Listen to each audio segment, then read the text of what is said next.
Vamos lá. Olá pessoal, tudo bem?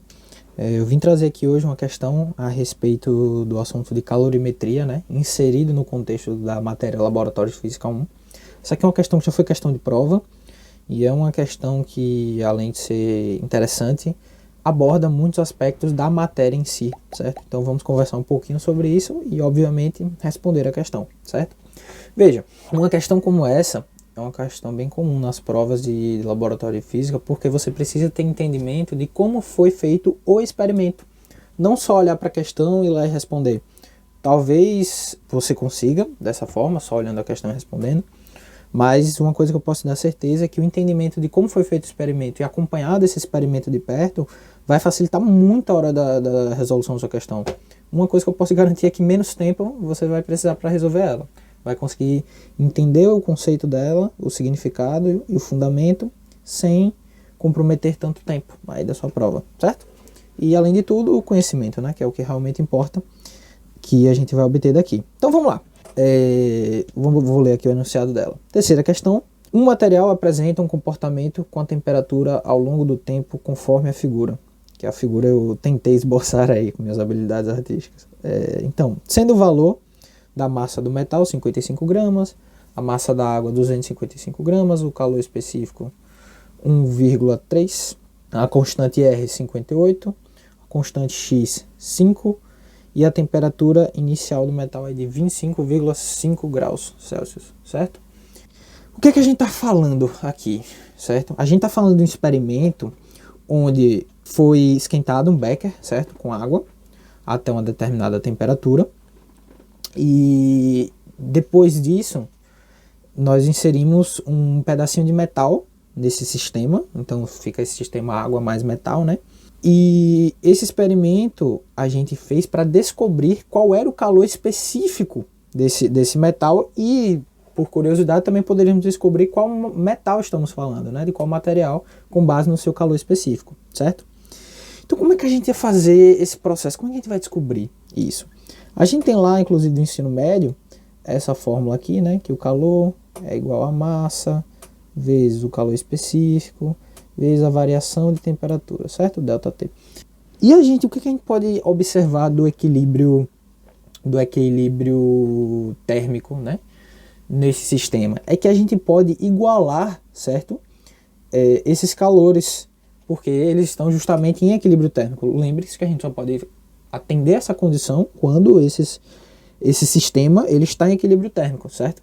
Então a gente pode igualar, eu vou chamar de Q1 e Q2 só por questões didáticas, certo? Que isso aí a gente geraria justamente o calor, né?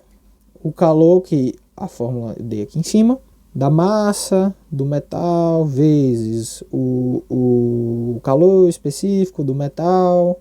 E por aí vai. E isso a gente vai igualar e fazer a mesma coisa com o da água, certo? Que no final vai ter, inclusive essa fórmula já estava exposta em prova. Eu estou deduzindo aqui só para explicar o que é que a gente queria inicialmente. Ficou assim, lá, essa era a fórmula que estava lá na prova, certo? Temperatura final. Então vamos lá, pessoal. Então essa fórmula aqui era a fórmula que estava exposta lá na prova, certo? Que é justamente a gente iguala esses dois calores, vamos dizer assim, dessa forma. E eles vão estar... Eu vou ter isolado, na verdade, aqui o coeficiente do metal, né? Do material, que é o que está isolado aqui dessa forma, certo? Então, o que é que vai ser o grande Q aqui da questão? Vão ser esses pontos que estão aqui definidos. A gente vai ter que descobrir quais são esses pontos, certo? No gráfico original, existem vários pontos distribuídos aqui. Tem um ponto que é aqui, tem outro ponto que é aqui, enfim. Se eu não me engano, tem um aqui. Tem vários pontos definidos como distratores, para que realmente a gente escolha os pontos do gráfico que são os pontos que ele pede, certo? E eu já deixei eles dois aqui porque realmente vão ser os pontos que vão nos interessar. Então vamos lá. Por que eu digo isso? Por que o problema é só descobrir esses pontos? Porque o resto já está tudo aqui, ó. O valor da massa do material já está aqui descrito, o valor da massa da água está aqui descrito, o calor específico, a constante de R, que a gente vai usar essa constante de R, tanto a constante de X, para fazer o cálculo de temperatura desses pontos. Inclusive, um dos pontos dos 4 aqui, né, porque aqui eu tenho, vamos voltar lá na fórmula, aqui eu tenho a temperatura final do sistema, a temperatura inicial do sistema, a temperatura final do metal e a temperatura inicial do metal, que são retirados justamente dessa afirmação aqui que a gente fez, né? Que eu vou pegar esse ΔT aqui, eu vou abrir ele, que essa variação seria a variação de qualquer delta, né? Vamos colocar aqui que esse delta seria justamente o final menos o inicial. Estou representando dessa forma grosseira aqui só para efeitos didáticos. Então vocês entenderam que a variação da temperatura é a variação da temperatura final menos a temperatura inicial, certo? Então vamos lá, pessoal. Então o que a gente vai fazer aqui é justamente essa substituição, e aí ao final dessa substituição a gente vai achar lá o nosso resultado, certo? Então vamos lá. Por que que esses são os dois pontos escolhidos? Porque, veja, um ponto já está descrito aqui, certo? Que vai ser essa temperatura inicial do metal, já está aqui. Então esse ponto aqui, ele vai ser a temperatura inicial do metal, que vai ser o 25,5 graus Celsius, certo? Tá aqui. Então a gente precisa descobrir, vou passar aqui de azulzinho, porque a gente já descobriu esse. Vamos descobrir os outros 3. Vamos pensar aqui primeiro, vamos olhar para esse aqui primeiro, a temperatura inicial do sistema. Vejam que eu desenho uma parte aqui do gráfico, que é essa linha azul. Por quê? Tudo que eu desenhei de azul aqui, porque foram as duas vertentes. Uma era a vertente, vamos dizer assim, a vertente idealizada no caso, e a outra é a vertente que realmente aconteceu. Por quê? Aqui, a partir exatamente desse pontinho aqui, foi onde a gente inseriu o metal que estava a uma temperatura diferente do sistema. Sendo que esse gráfico aqui, ele é um gráfico da temperatura, certo? Da temperatura, bota aqui tempo, com maiúsculo, certo? E aqui embaixo eu vou escrever tempo minúsculo, certo? Tempo minúsculo.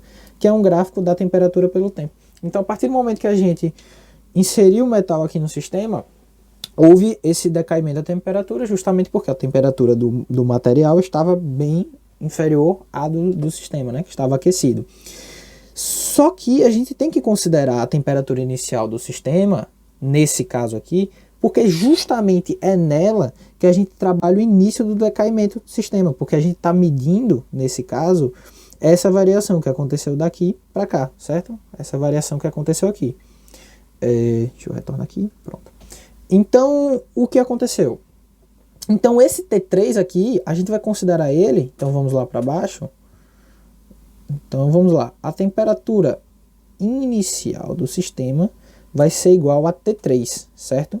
Porque, como eu tinha dito, porque essa era a temperatura que o sistema deveria estar quando a gente começou a medir a variação, certo? Então, esse T3 é calculado aqui dessa forma, que eu coloquei aqui no gráfico. Então, esse resultado, eu já fiz o cálculo aqui, que esse resultado vai chegar aos 52,5 graus Celsius, certo? Então, agora, essa temperatura inicial do sistema já está resolvida. Agora, nos cabe as outras duas, certo? Que é a temperatura final do sistema e a temperatura final do metal. Claro que a temperatura final para o período que a gente está medindo, né? Sempre deixar isso claro. Enfim, e aí vocês vão perceber, como eu vou explicar aqui, que elas duas vão ser iguais, vamos dizer assim, vão ser mesmo. Que vai ser exatamente nesse segundo ponto aqui. Por quê? Percebam que a partir daqui, o sistema já entrou em equilíbrio térmico. Então essa linhazinha verde, o que ela está mostrando é o momento que o sistema entra em equilíbrio térmico. A partir dele, ele já volta a um decaimento linear, porque aqui a gente já está perdendo calor só para o ambiente. Não está acontecendo mais troca de calor entre a água e o metal, certo? Então veja que o período que a gente observou realmente era esse período aqui. Então esse segundo ponto, ele marca tanto a temperatura final do metal para o período que a gente está observando, tanto a temperatura final do sistema para o período que a gente está observando. Então, eu posso, baseado nisso, afirmar o quê? Que a temperatura final do sistema vai ser igual à temperatura final do metal, certo? Que isso aqui já eu calculei também, que vai ser 51 graus Celsius, certo? Então, pronto. Então agora vamos fazer as substituições na fórmula que a gente achou e achar o nosso resultado, não é mesmo? Vamos lá. Pronto, pessoal. Então tá aqui. Então eu só fiz substituir os valores que já estavam, já tinham me fornecido, né, aqui no enunciado, mais os que eu encontrei.